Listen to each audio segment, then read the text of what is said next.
দেশ থেকে বিদেশ, খেলা থেকে বিনোদন, সব ধরনের খবর নিয়ে আমি মিঠু শুরু করছি নজরের দুনিয়া। বাজেটে মধ্যবিত্তের জন্য বড় ঘোষণা নির্মলার। 12 লক্ষ টাকা পর্যন্ত আয়কর ছাড়। ক্যান্সারের মতো মারণ রোগের 36টি জীবনদায়ী ওষুধেও 100% কর ছাড়।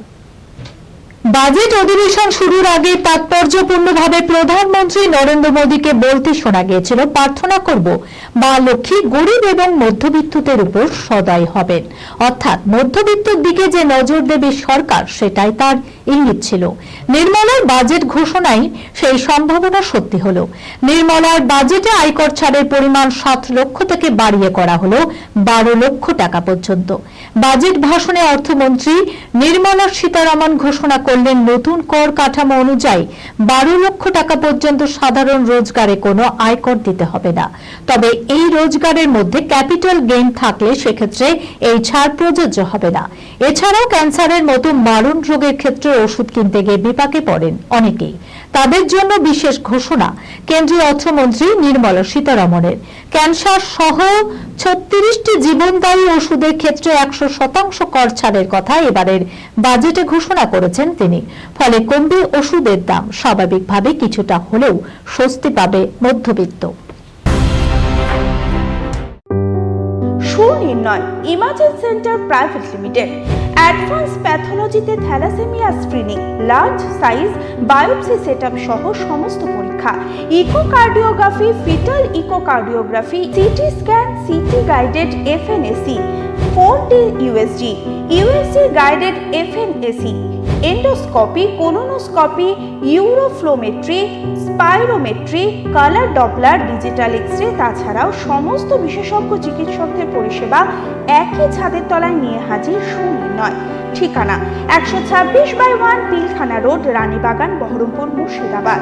বিশদে জানতে যোগাযোগ করুন 8373049252 7547900377। কোমরে মাথা ঢুকিয়ে ফ্লাশ চাটানো হলে টয়লেট সিট।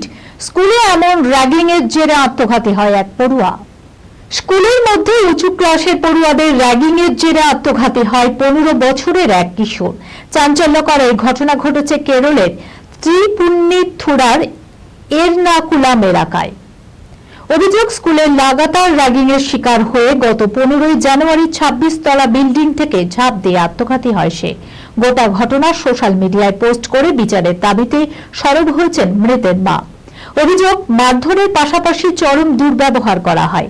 ওকে টয়লেট সিট চাটতে বাধ্য করা হয়েছিল। শুধু তাই নয়, কোমরে ওর মাথা গুজিয়ে ফ্লাশ চালিয়ে দেওয়া হয়। এত নৃশংস অত্যাচার ওর সঙ্গে করা হয়েছিল যা ধারণার বাইরে। এই ঘটনায় পরিবার রীতিমতো ভেঙে পড়েছিল। এরপর নিজেদের অ্যাপার্টমেন্টের 26 তলা থেকে ঝাঁপ দিয়ে আত্মঘাতী হয় ওই কিশোর। ওই পরিবারের দাবি, ছেলের মৃত্যুর পর তার সোশ্যাল মিডিয়া পোস্ট ঘেঁটে আমরা জেনেছি কত ভয়ঙ্কর অত্যাচার করা হয়েছিল তার সঙ্গে। এই ঘটনায় নির্যাতিত কিশোরের পরিবার সোশ্যাল মিডিয়া পোস্ট সহ সমস্ত তথ্য প্রমাণ কেরলের মুখ্যমন্ত্রী ও ডিজিপির কাছে পাঠিয়েছেন এবং এই ঘটনায় নিরপেক্ষ তদন্তের দাবি জানিয়েছেন তিনি। বহু মানুষের চাকরি খাবে কৃত্রিম মেধা, আর্থিক সমীক্ষায় সিঁদুরে মেঘ। বিশ্বজুড়ে বাড়তে থাকা কৃত্রিম মেধা বা এআই এর প্রকোপ পড়েছে ভারতেও। 2025 থেকে 2026 কেন্দ্রীয় বাজেটের প্রাক্কালে এআই এর বাড়বাড়ন্তের জেরে উদ্বেগ প্রকাশ করা হয়েছে আর্থিক সমীক্ষায়। শুধু তাই নয়, কৃত্রিম মেধার অত্যাধিক প্রকোপ রুখতে অবিলম্বে নির্দিষ্ট নীতি নির্ধারণের পরামর্শ দেওয়া হয়েছে কেন্দ্রকে। আর্থিক সমীক্ষায় বিশদে তুলে ধরা হয়েছে কিভাবে মেধার বাড়বাড়ন্ত দেশের নিম্ন ও মধ্যবিত্তদের চাকরির ওপর প্রভাব ফেলবে। পাশাপাশি এটাও জানানো হয়েছে, প্রযুক্তিকে বাদ দিয়ে বর্তমান বিশ্ব অচল, ফলে কৃত্রিম মেধার প্রয়োজনও রয়েছে। কিন্তু ভারতের বিরাট জনসংখ্যার দেশে অর্থনৈতিক দিক থেকে শ্রমজীবী মানুষের সংখ্যা প্রচুর। কর্মীদের রোজগারের উপর যাতে কোনো প্রভাব না পড়ে সেজন্য এআই এর ব্যবহারের সঙ্গেই কর্মীদের বিকল্প রোজগারের রাস্তা তৈরি করতে হবে। এবার জুটি বাঁধতে চলেছেন সালমান রশ্মিকা। বলিউডের বড় চ্যালেঞ্জ দক্ষিণী সিনে ইন্ডাস্ট্রির। 2024 সালের শেষের দিকে শোনা গিয়েছিল অ্যাটলির সঙ্গে জুটি বাঁধতে চলেছেন সালমান খান। বিগ বাজেট সিনেমার স্টার কাস্টে যে দক্ষিণী পরিচালক বড় চমক দেবেন সেই ইঙ্গিত মিলেছিল তখন। সালমান ব্যতীত ভারতীয় বিনোদনিয়ায় দুই তাবড় মেগাস্টার রজনীকান্ত এবং কামাল হাসানের নামও শোনা গিয়েছে। এবার শোনা গেল সেই তারকা খচিত মোটা বাজেটের ছবির সবেধন নীলমণির নায়িকা হতে চলেছেন রাশ্মিকা মান্দানা।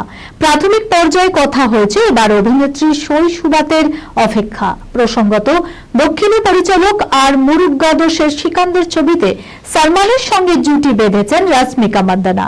এবার দক্ষিণী সুন্দরী অ্যাটলির বিগ বাজেট সিনেমায় সই করলে সেটা ভাইজানের নায়িকা হিসাবে রাশ্মিকার দ্বিতীয় ছবি হতে চলেছে। প্রসঙ্গত, পুষ্পার পর থেকে রাশ্মিকা ফিল্মি ক্যারিয়ারের মোড় ঘুরে গিয়েছে।